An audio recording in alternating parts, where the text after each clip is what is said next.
Hey everybody, welcome to today's episode of Freedom One-on-One with me, Jeff Dornick. Really excited to have you all join us today. As you know, this show is just all about having on different guests, getting different perspectives, and just having conversations and that sort of thing. If you guys can go over to Apple Podcasts and subscribe, leave us a 5-star review, really helps with all of the algorithms and helping to get the word out and getting this podcast shared. I really appreciate that. And then also before we get started as well, just wanted to remind you guys about a new book that I'm actually publishing right now over with my other organization, Gatekeepers. It's called Church and State, How the Left Used the Church to Conquer America. We're taking pre-orders right now. We've got people like Denise McAllister, Pastor Greg Locke, Dr. Michael Brown, a lot of great authors and contributors over there. So if you go to gatekeepersonline.com/churchandstate, you guys can check that out. Pre-order your copy of that today. Use code Jeff at checkout, and you'll actually get a free copy of Pastor Sam Jones' new ebook, Why I'm Pro-Life. So again, gatekeepersonline.com/churchandstate, and check that out. Really excited about today's guest. We've got Ken W. Good joining us. Ken, welcome to Freedom One-on-One. I'm glad we could sit down and have a fun conversation. Well, thanks for having me. I'm looking forward to it. Yeah, definitely. And as we're kind of getting started, why don't you share kind of your background, what you do, and that sort of thing, just that way people can kind of get to know you and your background a little bit. Well, I'm from Texas, of course. I'm from a small town, just kind of dead center of Texas. And I grew up in a small farming town. My parents were both public school teachers, taught me the importance of education, went to college, got a master's degree, taught high school for 2 years like they did their whole careers, went to law school. I've been licensed since 1989. I started out practicing law, representing doctors and hospitals when they got sued. I always had an interest in appellate law, so I've argued a lot of cases at the Court of Appeals, Supreme Court of Texas, the Fifth Circuit. As a result of that, some bondsmen got some default judgments, and someone asked them, who do you hire? Or they asked, who do you hire for that? And they said, well, you need an appellate attorney. So they got kind of geared towards me, and then as straighten that out, and as word of mouth, I now have a pretty extensive practice representing bondsmen throughout Texas. I'm on the board of the Professional Bondsmen of Texas. I'm on their legislative committee. I appear before the legislature on bail issues. I've written some bills. I've written a book on goods on bail, which is a practice guide for bail in Texas. I've also argued the two most important cases in the bail industry at the Court of Criminal Appeals. Okay, and so like for people that maybe they don't fully understand the ins and outs of like bail and bonds and like all that kind of stuff. So like when you're talking about doing that from like an attorney standpoint, what exactly is it that you're arguing or trying to accomplish or that sort of thing? Well, in Texas, we have two different systems that regulate bail. We have small counties and big counties. And in big counties, we have what we call the bail bond board. And so if you want to write bail in a bail bond board county, you have to go before the board and be licensed. And so I assist in helping, people get licensed, whether it's for an insurance company or just for their own individual property that they're getting licensed for. And, when you have issues, when you get in trouble, you need someone to give you advice, then I'm able to, or I appear before complaint hearings to straighten out messes. And then, when people fail to appear, that's called a bond forfeiture. And there's procedures for getting those resolved and getting people back timely and getting their cases back on track. And so I do that as well. Yeah, and I think it's one of those things too for a lot of people that have been following a lot of the more recent like protests and that sort of thing. I feel like a lot of there's been a lot of controversy around it, just in the sense of like there was like the Minnesota Freedom Fund and all of that, where people are getting out on bail. I mean, when you're talking about like those kinds of situations, I think a lot of people tend to, maybe they don't understand, or maybe there's a concern there of people that are committing violent crimes and things like that, they can get out on bail. I mean, is that something that we should be concerned with, or is that something that it's just pretty standard, straightforward? Well, bail's been around in the United States for over 200 years. There's a reason for that.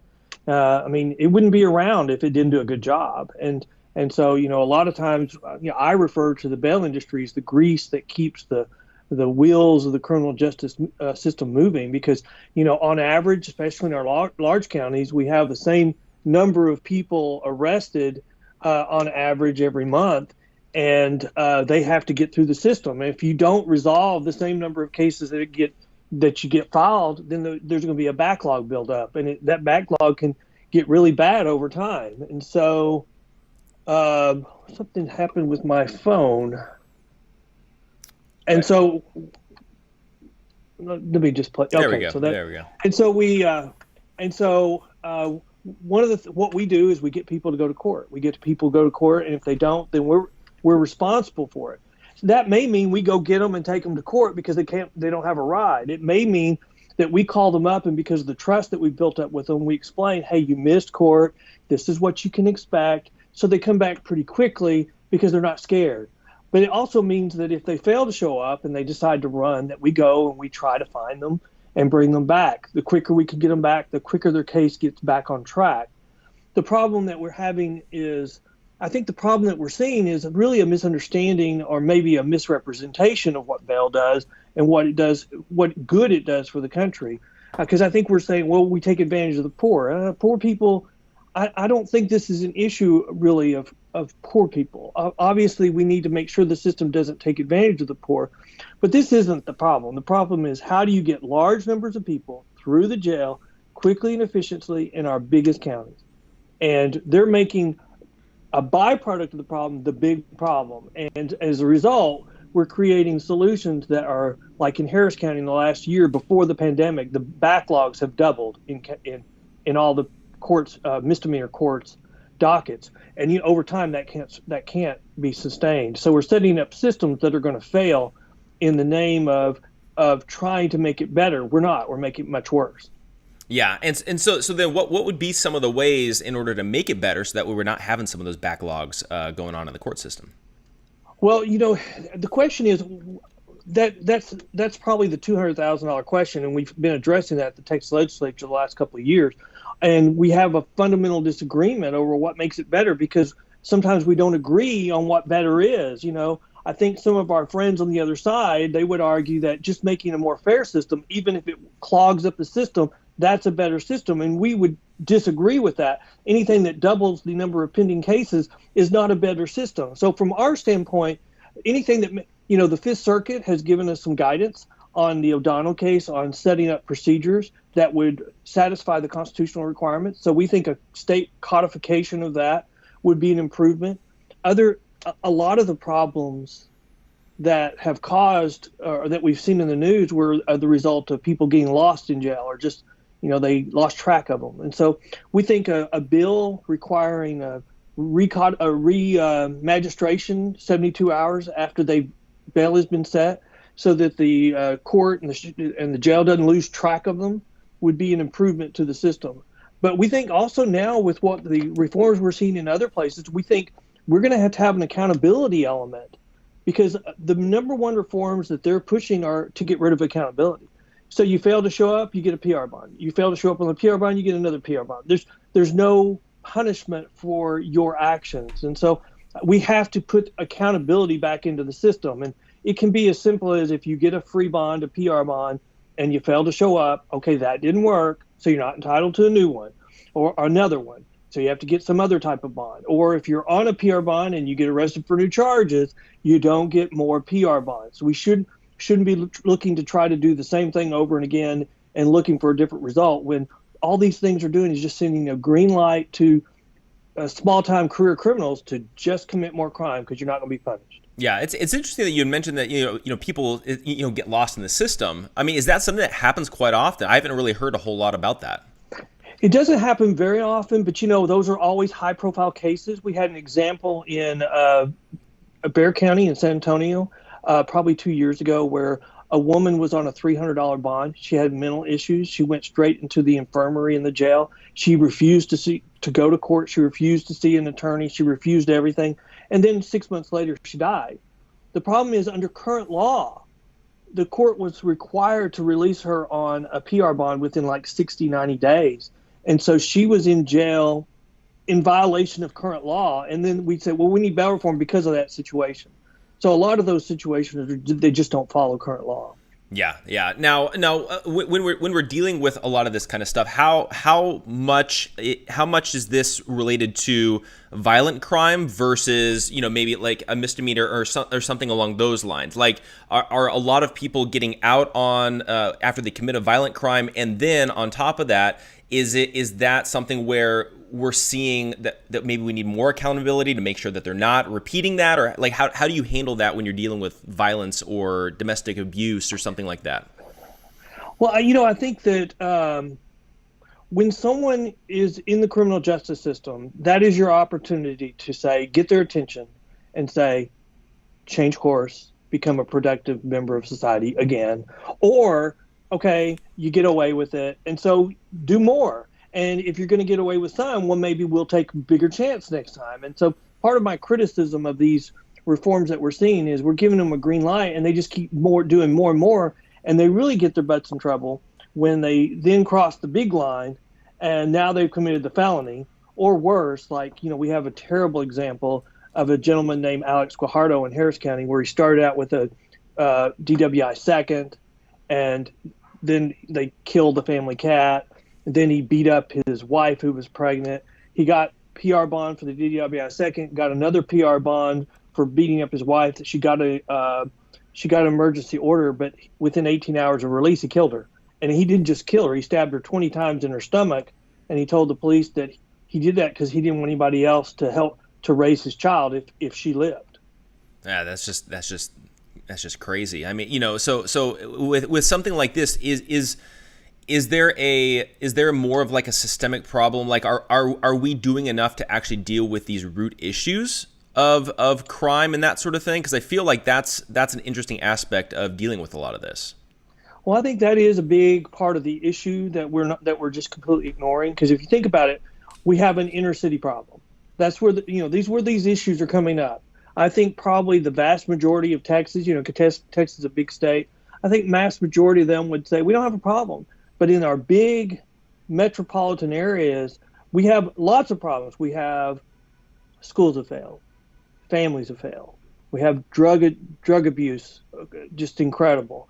We have lack of opportunity in jobs, and that's going to be worse now as a result of the protest because the elected officials didn't protect their tax base, and so the tax base is going to start moving away from the inner cities because if next time there's a protest, they could be destroyed. And some of these, there's what's insured. Well, these insurance policies sometimes don't cover a riot because they should have been stopped, and the elected officials decided not to protect their tax base, and so it's going to hurt the very people that were doing the riots. And so I think it's really it's very short-sighted to have all those failures and then come in and say now, oh, we can fix all this with just having bail reform, where we take out all accountability and we just give them a PR bond and say, even if you fail to appear, we're going to give you second, third, fourth, fifth. I mean, Harris County, 6, 7 PR bonds back to back. And so you end up doing the opposite. You never get their attention. You're confirming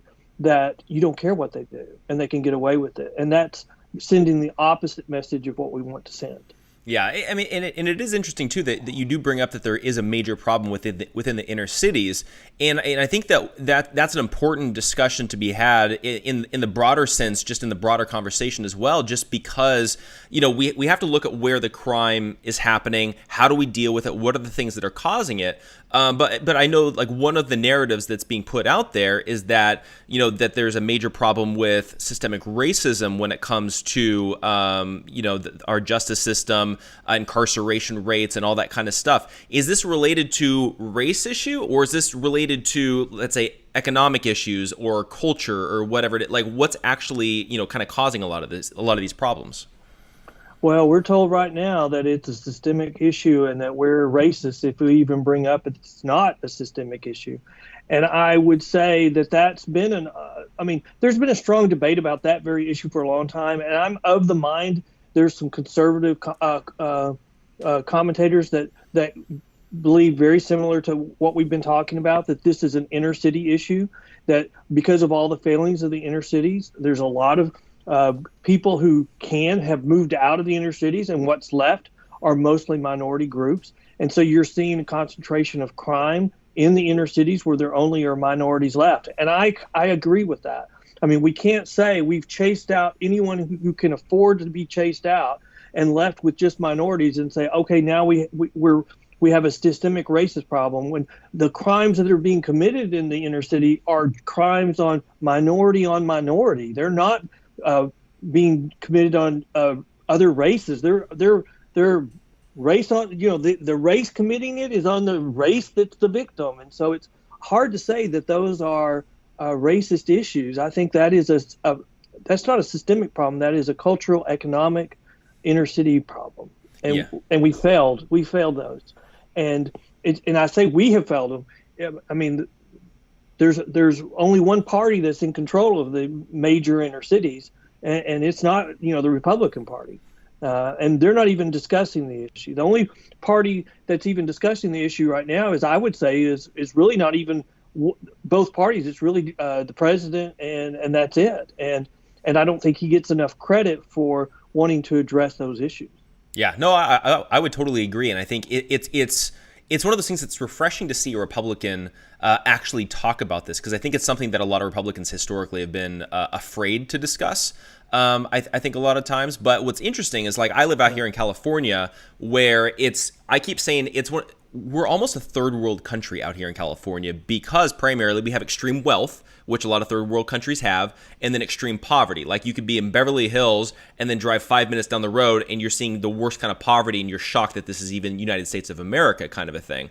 And so it is interesting that the problems are happening in Democrat-controlled states and cities and things like that. But then they turn around and they blame the conservatives, or they blame somebody else. It's like, well, maybe it's the policies that are creating this vacuum in order for this to happen. I don't know. Well, what's upsetting to me about that very issue is that we can't even discuss it. I mean, I remember a couple of instances just while we're talking where President Trump brought up that issue, and he was not. We can't even have the discussion. We can't even talk about it. You're just being a complete jerk for even bringing it up. And I find that interesting, that we cannot even discuss about the poverty in as a congressman's backyard. We can't even talk about it because it's off. It's something that it's just off subject. It's off the shelf. And that's ridiculous. There shouldn't be anything that we can't talk about. I mean, when you're telling me that I'm racist, and that means you don't have to respond to my arguments. That means it's a shortcut. You don't have to address the issue. And so you never do. And so we've kind of got to the point where if you don't want to respond to somebody's argument, you just call them a racist and you're done. Yeah. Yeah, and that's the really hard part about actually trying to fix a lot of these problems, is it's like when you cut the conversation off and you cut the debate off, all of a sudden now you're not actually going to fix anything, and it's just going to keep everything going. And to a certain degree, I almost wonder if that's just an opportunity to campaign more. As long as there's a fight going, you can raise more money, and things like that. But when we're dealing with trying to get down to the root problem, like when you're seeing people kind of come in and they need bail, or they committed a crime or something like that, do you see that, okay, they go through the system, maybe they go to prison, they go through trial or whatever it is? Are you seeing a lot of people that are actually changing their life and turning it around and success stories, or is it usually it's this funnel system and things are getting progressively worse as they go through our justice system?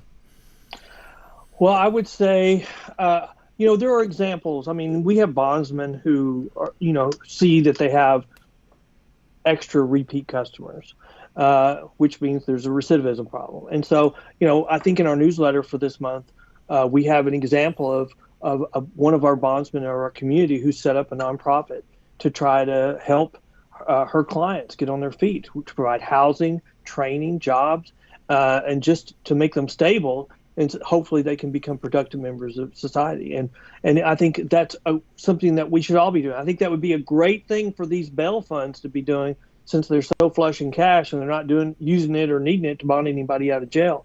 But the problem is when you remove accountability from the system, which I think a lot of the reforms that we're seeing are doing, because like in New York, they just, if you're arrested for certain charges, you're just released. And, the pandemic has made us see one result of, one possible result of bail reform on steroids. We just release everybody, and you have example after example of people coming back and committing another crime within a day. We have examples of people getting arrested within the accusation is they committed a crime within 10 minutes out in the parking lot trying to carjack a car in the jail parking lot. And so when you remove accountability, I think it does become an escalation. But it also slows down the criminal justice system. If you just there's no penalty for failing to show up. It almost makes it you have to consent to come to court so that they can mete out punishment for you. So unless I agree to come, you're not going to punish me, and you can't find me guilty. And so I think that makes it the cases backlog, they build up, and people get brazen, they get bolder, they commit more crimes, they get more brazen, they commit bolder crimes, more severe crimes, and then they'll do something where then the criminal justice system says you've crossed the line, but now you're at the point where you're going to be in jail for a long time. So we are setting up a system where it's actually worse for the small-time career criminals, and even the first ones that come in and find out are told you won't be punished, and we're creating a system where it's worse for them. Yeah. Well, so how do we deal with that kind of system? Because I feel like to a certain degree there's this dual thing of, like you were saying, there's not a lot of accountability. And some people, they're not getting, let's say, punished or something along those lines. But then on the other hand, and a lot of the Democrats are always bringing up the statistic that we're like have the highest percentage of incarceration rate in the world, pretty much. So is it that we need to reform our entire justice system? Is it that are we punishing too many people with prison? Like what's going to be the best solution to a lot of these problems? Well, I think one of the things we should do is we should do a top-down review of our criminal laws, because anytime there's a public uproar, we have to fix it with creating a new criminal statute. And so I think if we reviewed all of our criminal statutes and say, do we really want peeing on the sidewalk to be a crime anymore, even though we're not enforcing it, it's still on the books in some areas. I mean, we need to do a review. I mean, the biggest debate right now in Texas is marijuana used in certain amounts, and then they did a backdoor thing in the last legislative session for which some people would argue made it impossible to prosecute a marijuana crime, and no one realized it until after it passed. But we need that kind of review, and we need a discussion. And so I think that would be helpful. But the other part I think I probably disagree with, because I think that the issue, what started bail reform is this argument that we're taking advantage of the poor people, and a poor person in jail who's got a job is going to lose their job, and they're going to lose their family. But those people, I don't believe are in jail. We've addressed them. We don't have the room in jail for first-time offenders. We haven't had a room in jail for first-time offenders for a long time. We haven't been building jail. So the people that are in jail now are there because, they've committed additional crimes. They have a criminal history. They've almost earned their place in jail. And, I think on average, we looked at some of them have 5 previous arrests. And so those people, I mean, if that's what the people that are in jail, and we're now coming in and saying, well, we just need to release them, we're putting 2 people in jail, then we got a bigger problem. And it's a problem that's going to grow until we finally say, change your actions or you're going to go to jail. Maybe we don't need a 3 strikes you're out rule, but how about a 10 strikes you're out rule? I mean, if we don't have some rule that says, when you cross the line at this point, whatever it is, then people say, well, we'll just keep crossing it because you're not going to do anything to me. So I think I think the people that are in jail now in Texas are ones that are have earned their right to be there. And so I think if we would just do a top-down review and then we return accountability to the system, I think it's going to take that to get people to change their way of thinking about their actions.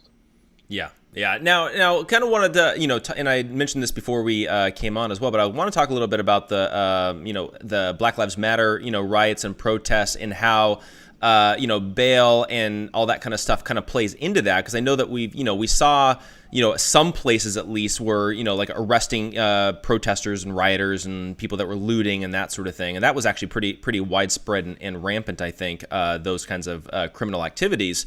But then it seemed like there was things like the Minnesota Freedom Fund did a lot of fundraising to bail people out and that sort of thing.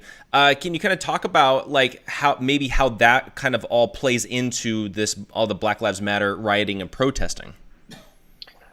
Well, I think, if you just go back and recall, the atmosphere at the time that these riots began, there was this big backlash to law enforcement, and then when people start getting when they started having the protests, there was these big calls for contributions to bail funds because the police are acting unreasonably. They're just going to arrest all these people, and we need to step out there and stand up for the right to protest, which I think we all stand up for the right to protest. But the Constitution doesn't give you the right to protest and loot. It gives you the right to peacefully protest.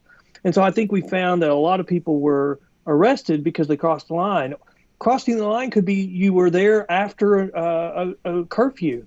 That's crossing the line. That's no longer peacefully protesting. But looting and robbing and destruction of property, destroying tax base, which provides the funds that do all these programs for the inner cities, not only cross lines, it's crime. And what we finally saw were arrests for those types of things. But the problem is the criminal justice system turned and just released them without bail almost uniformly, even the looters. So all this money was raised to allegedly be there to bond people out. And I would say less than 10% of it, probably less than 5%, has been used for that purpose. And you've got millions and millions of dollars sitting in bank accounts. And I know there's been some complaints from people saying, well, that's not what I gave it to you for. I want my money back. But they're looking. I would say the Minnesota Freedom Fund is raised like $30 million, and there's been articles about are they now going to become a political party because they have all these funds, and I would say they're a solution looking for a problem, and I think I've got a great solution for them. They need to be looking for people who can be bonded out or who have been bonded out that they can provide stability to, training, housing, and get them to be productive members of society. That would be a great service to our community, and it's right there staring them in the face. It'll be interesting to see if they take it. Yeah, and I think it's interesting too that you were bringing up trying to get them to become positive citizens again. And what is something in your perspective? Because again, you're seeing people kind of coming through and going through the process and the system and all that kind of stuff. But what are some of the things that our society could do a better job of in order to get them to come back and to become productive citizens, as opposed to going back down the path of more crime and more whether it's violence or theft or whatever crime that they may be committing? Well, this may sound silly and it may sound stupid, but Dolly Parton has a foundation, and she partnered with her home state, or maybe her home county. I don't know. I don't remember the specifics. Where she set up a program of funding. She agreed to fund for a certain number of years, and then after that, if it was successful, then the county or the state would fund it. And it was to provide additional aids for classrooms. And then she also made an agreement with every student at a certain grade. If from here you graduate from high school, I will give you $500 or whatever. And then she partnered kids together so that they had accountability partners. So I think that the first thing we need to do is education. We've got to find a way to make education better or work in our inner cities. It can't just be a place where people go because they're scared to be home. It can't be a place where it's the only safe place from a drug house.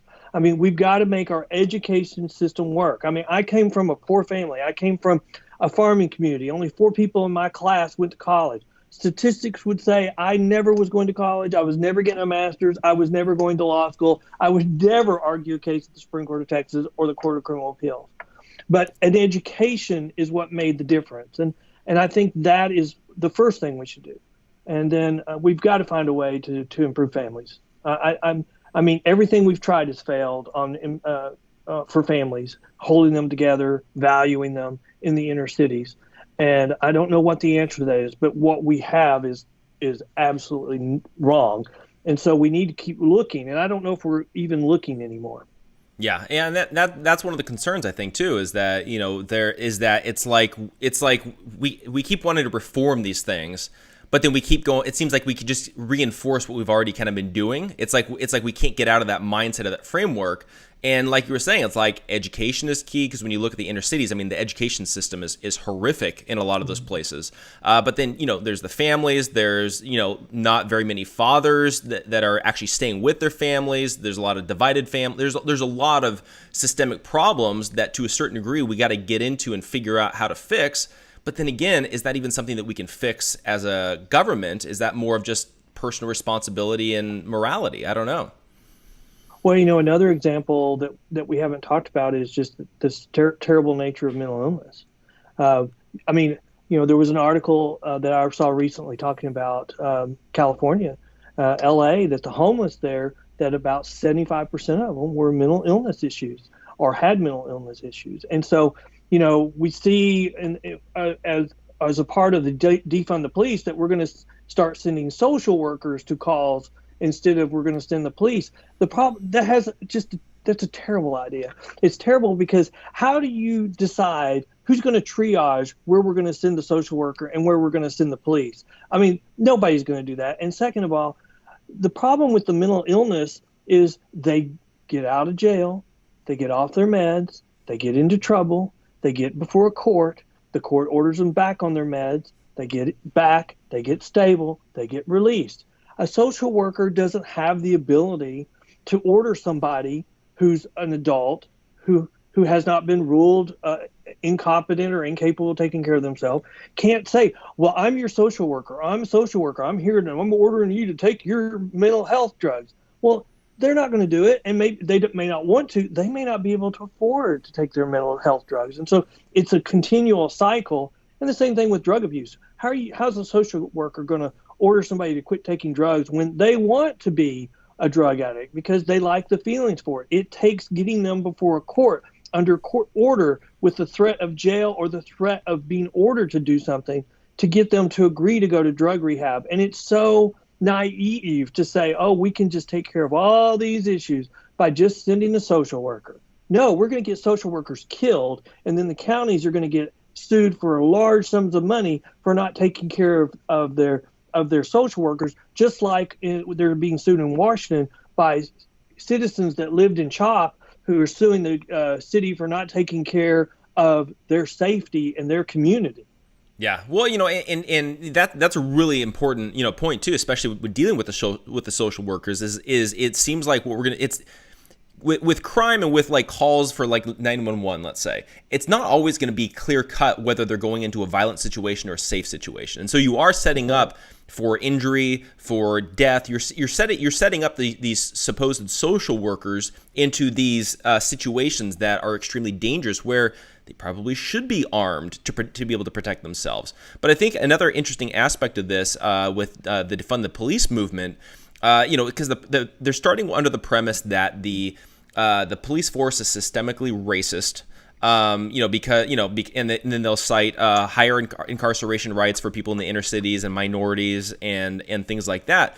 But one of the things that I feel like they don't often address is how many people are actually coming through that are getting arrested in, that maybe they're minorities or in the inner city, that where they didn't do it. It was like a fault. Because to me, that would be the proof of, okay, this is a systemically racist problem. You know what I mean? Like, are many people coming through, getting arrested that are like false accusations or police brutality or something like that? I think that's a very good point, because I think that is a fallacy of their argument because they're assuming. I mean, what they're assuming is that there's a lot of people of different races that are committing the same crimes that are not getting arrested. And we know that successful policing is you send the police into the area where the crimes are getting committed. Now, you don't just guess crimes are being committed. You send them there because that's where you're getting your calls. That's where you're getting reports. people are saying, hey, I just got robbed. Hey, somebody just broke into my house. So you're sending people to the very area where they're being called. One of the things they just did in New York was, as a part of the defund the police, was take down one of their most effective crime prevention techniques, and that was to take people and send them into the crime areas and pretty much chase out the criminals. And wherever they went, they followed them. And so now it's a shock to these people that they've taken that unit down, taken it offline, and now crime has escalated, not just a little, it is skyrocketed. And they're like, it's shocked. I mean, and then, I start to wonder, is this all political when you have the mayor of New York City, his wife saying, oh, it's just going to be a utopia if we get rid of the police. I mean, really? Does she really believe that? Or is she, if you were organized crime, or if you were a gang, those are the people that are going to step into the void when the police are gone. It's not going to be a utopia. It's going to be vigilantes fighting each other, because you're going to have to set up a system of friends in your neighborhood to protect and defend your neighborhood. And then if you think about it, didn't we have that in Florida? Didn't we have a whole big trial on stand your ground because of that very situation? A guy said, the allegations was vigilante justice. Well, so why do we have people saying, oh, it's just going to be a utopia? That they can't really believe that. I don't believe they believe that. I think it's just political. Yeah, well, that's the thing, is like the evidence does not support that kind of ideology at all. One example of that would be, again, this is dealing with foreign policy, but it's dealing with like what happened under the Obama administration in the Middle East, where, we took our presence out of there, and then the void was filled with organized crime, Muslim Brotherhood, ISIS, all that kind of stuff. And we also see this in the inner cities, like out here in Los Angeles. You go into places like, like Compton or Inglewood or whatever that might be. For the longest time, those were run strictly by the gangs because there was a void there. Now it seems like the police are trying to regain traction a little bit, but then again, at the same time, now we're defunding the police. It's this weird thing. It's like, people think you take out law enforcement, then crime's going to go away. No, like statistics show, it's double, tripling in places like New York and Los Angeles and things like that. And it's mind-boggling to me that people just don't seem to understand that. Well, and yeah, I agree with that, and I think that's a good argument. It's a great point. And but what you have to keep in mind, and I always tell my children, you have to discount what you hear on the news. And where are we right now? We're 5 months, 4 months, 6 months away from an election. And so, my family, I'm like, well, okay, this is an election year. 6 months from the election, we're going to have some big public outcry about something, because anger brings people out to vote. And we've got one party that if their supporters are not angered about something, angry, then their turnout is going to be less. And so, this is a cynical view, but you got to see how much of this element of defund the police, how much of this, we're going to have a utopia, is just building anger for turnout in November. And you wonder, is all this going to go away, the middle of November when the election's over? And I hope not. I hope we haven't got to the point where we're that cynical, but my fear is we are. Yeah, and I think a lot of people share that fear, especially like watching things like a lot of these protests and riots and things like that, and then heading into the election. And at a certain point, you're just kind of like looking at everything, and you're like, what are they actually trying to accomplish? And then you see the founders of Black Lives Matter, stating our goal is essentially to get Donald Trump unelected, essentially. And it starts getting into this idea of, you don't want to go down a conspiracy theory route, but at the same time, when they're saying that, it's not that surprising. Well, and I can give you two examples. We've got the example of New York, where new reforms for bail went into effect January 1. And as a result, crime immediately went up. And the local officials there, the politicians, they said, look, that's really the only change we've made. So if there's a problem, if crime's going up, it's probably as a result of bail reform. And during the middle of the pandemic, with everything else going on, they rolled back a bunch of those reforms. And then you compare Harris County, where over the last year, before the pandemic, their caseloads in their misdemeanor courts have doubled, gone up 100%. We got people missing court 2, 3, 4, 5, 6, 7 times, and you've taken out all accountability. They never even see a magistrate as long as they don't commit certain crimes. And then and we don't even, and crime is going up there as well. And the officials there will not even concede that there's a problem. If you ask them, bail reform is doing great. It's doing just what we intended. It's making the system better. We're safer. We're safer in Harris County as a result of bail reform. And I mean, I can't reconcile those two situations. We have an honest discussion in one, and we can't have an honest discussion in the other. And I think that is the second example from Harris County is really what's guiding a lot of the debate going on. Yeah, no, for sure. And, and one of the other things I did want to ask you as well is in regards to illegal immigration. And crime that's committed and arrests that are made and even bail or getting released or whatever it is. It seems like, I know out here in California, being pretty much a sanctuary state, it's one of those things like people, they get arrested, they get released because they're not going to get turned over to ICE. How does that work out there in Texas when you're dealing with like illegal immigration and all of that? Well, in Texas, if you are arrested, of course, you're in jail until you post bond. And if you are here illegally, if you post a bond, then that would release you from the jail, and they would have, if the ICE said hold you until we come get you, they would. And so the bond would allow you to be released to ICE, and then ICE would come to get you and take you to one of their facilities and then deport you. And so that actually creates problems for the bail industry because, we can be stuck for the full amount of the bond if you don't show up for court. And if things happen and you're deported, that's not a defense. I mean, so if you don't do what you have to do. And so that's something that the bonding industry looks after. I mean, and that would even be true on a PR bond. If you get a free bond from the county, you could be released and then you could be turned over to ICE custody. I think we have a little bit of the issue about not turning people over in Harris County, but I don't think that's a big issue in Texas. If ICE wants you in Texas, Texas is going to turn you over to ICE. I mean, Texas is by and large a law and order state.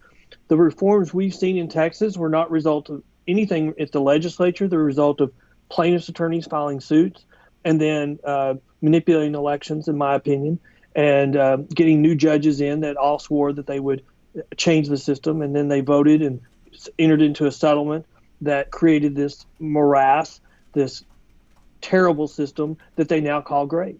Yeah. That is interesting too. That the bond industry gets stuck with it if they get deported. It's not even something that I would have thought about. Yeah. I mean, it's their own fault. I mean, there's a history there that created the when bad facts make bad law. But yes, because so we check when somebody is arrested. If they want us to post a bond, we check to see if they're a citizen. Sometimes they'll lie to us. And so if they get out of jail and get turned over to ICE, it might be a race. And we might be racing to the court to get a new warrant to get them back to jail. And if we do that, then they will. Then they may get back. But if they don't, if they win the race and they get deported, then we're going to owe the full amount of the bond. Right. That's definitely very interesting. Now, kind of as we're beginning to wrap up a little bit, but wanted to kind of give you a chance to summarize what are some of the main bail reforms that you want to see happen. What do you think needs to change and update heading into the future? I think we need to keep track of people. So I think we should have a remagistration after 72 hours after bail has been set. I think we need an accountability element. I think that is absolutely a must.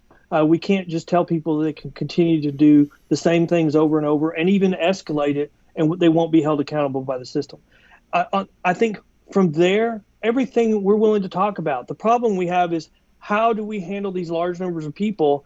And we've been told by the reformers that a risk assessment is going to be the panacea. That's going to solve all the problem. The problem with that is that those have now been held racist. I mean, all the studies have concluded that. So everybody's run from them. And so we're left with what? We're left with either releasing everybody, which is what New York did. That's what Harris County's doing, or go back to something that's worked in the past, and that would be using a bail schedule with the combination of the Fifth Circuit procedural protections that they mandated.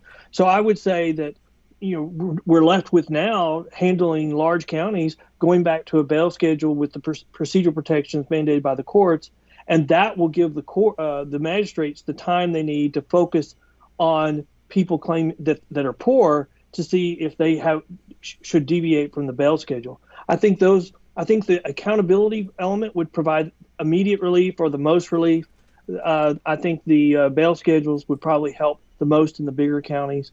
But we can't even have an honest discussion about what works and what doesn't work in the inner cities right now. So if we just added the accountability piece, I think that would help probably address 50% of the problem right now. Yeah, and that makes perfect sense to me as well. So and then if people want to get more information on some of the stuff you've been talking about, or get more information on you and the work you're doing and that sort of thing, what's the best way for them to do that? There's a website, pbtx.com. It's the Professional Bondsmen of Texas. We have a blog. You can sign up for our newsletter. You can see all of our past newsletters. But our blog is where we post the information. We have a Facebook page. We have a Twitter account. All that is there's links to all that on our webpage. Okay, definitely. I'll make sure that we get that information in the description that when we post on YouTube and Apple Podcasts and all that kind of stuff. But Ken, I really appreciate you coming on. It was a really good conversation. Again, it's one of those things that I feel like a lot of people aren't always talking about, but it's especially conservatives. But it's definitely something that I think we need to discuss more and get a better grasp of. Thank you very much for having me. I agree.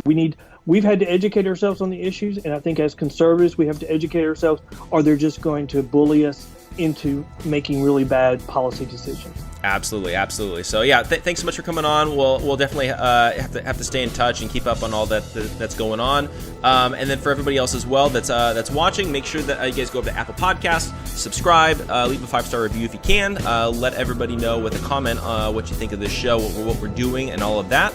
And then stay tuned. We will be back here in probably sometime in the next day or two with another episode of Freedom One-on-One. Thanks so much for tuning in, and we will see you guys next time.